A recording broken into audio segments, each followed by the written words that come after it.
Welcome back. Okay, so I managed to actually set everything up here. You can't really see it, but I've already measured everything out and put everything into the bowls. You want to take all of your dry ingredients, which is the flour, the salt, and the baking powder, and put it in a bowl. You whisk it up so that way everything gets incorporated, and you set that aside.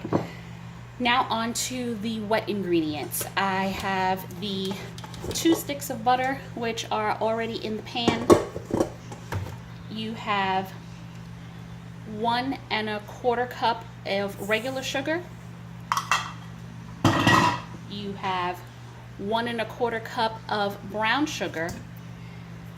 I like to use light brown sugar. I'm not a big fan of dark brown sugar. And what you want to do is you want to mix that up. So you incorporate that until it gets kind of like a pasty consistency. I just whip it on high so that way it incorporates faster. I'm just showing you really quick, but you want to probably whip it for probably 2 or 3 minutes until it gets light and fluffy. It'll probably get a little lighter, and you'll see the color changes. As the air gets into the mixture, it'll start to lighten up.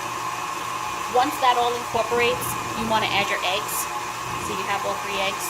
But what you want to do is you want to add 1 at a time so that way each egg incorporates fully.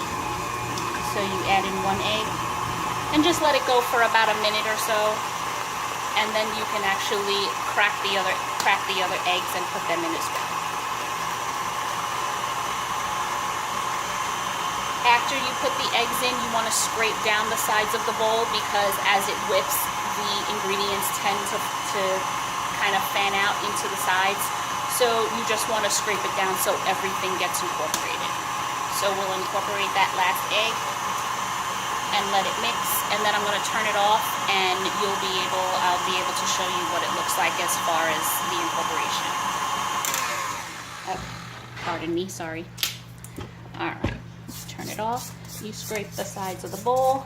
Scraping the sides, like I said, is very important, because if you don't, then when you incorporate everything else, it's not going to mix, and you're going to have, wet ingredients, dry ingredients all over the place. All right.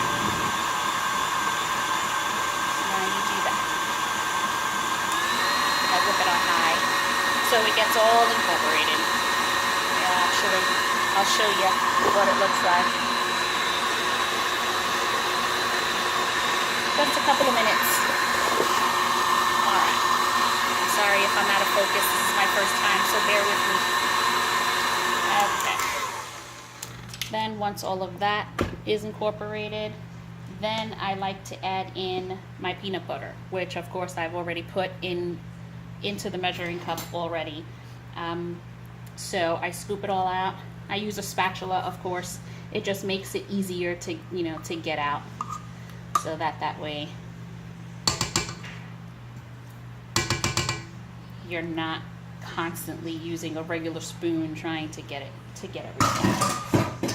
All right. And then I put in my vanilla.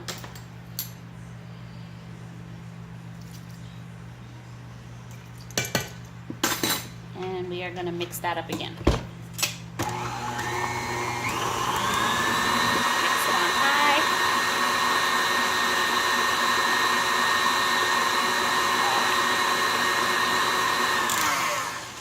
And now we can add in our flour mixture. I give it 1 good mix again, just to make sure everything is in there. And get that all in there. Now what I like to do is I actually like to use a paddle attachment instead of the whisk attachment, pardon me. So that way whoop, too high. Gotta be careful not to make a mess, which I just did. Alright. Once the flour gets in, then I turn it on high just to make sure it's mixed, which probably only took about a minute. And what I do after I do that, you actually have now all of that mixture together. As you can see, it's kind of on the wet side. Well, it looks a little tacky. If you want, you can add a little bit more flour so it makes it easier to work with, or you can put it in the refrigerator for about an hour so that way it gets nice and chill and it makes it a little easier to work with. I'm probably going to add some more flour. Okay. So now once all that is incorporated, then I add my chocolate chips at the last minute and I hand stir that in.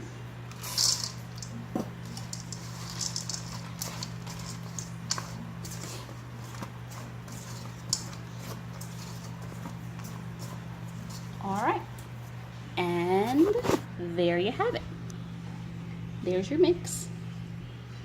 All right, and now stay tuned and I will be putting it on the baking sheet and getting that in the oven.